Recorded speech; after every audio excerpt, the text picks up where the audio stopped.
Hey everyone, so in this video we are going to calculate the surface area of this square pyramid. So the formula that we are going to use is going to be 2 times b times s plus b squared, right? So in this square pyramid we have a square base and we have four triangular faces that we are going to need to calculate the surface area of. And this formula will do that all for us at once. So there are two variables, b and s. So b is the base number. So it's the side length of the base, meaning how wide or how long is the square. So that would be 5 feet.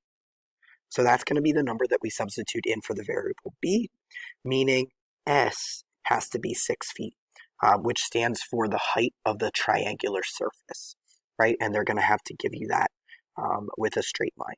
So that would be 6 feet. So let's go over to our formula and substitute our values in for the variables. So I am going to replace the variables with a blank set of parentheses.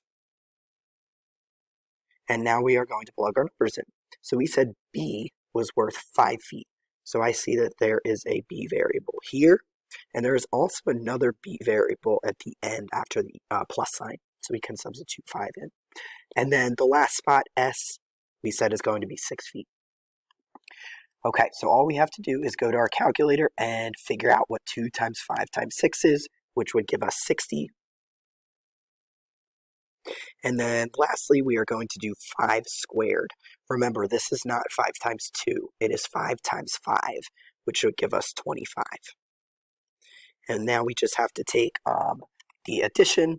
60 plus 25 would give us a total surface area of 85 square feet for this square pyramid.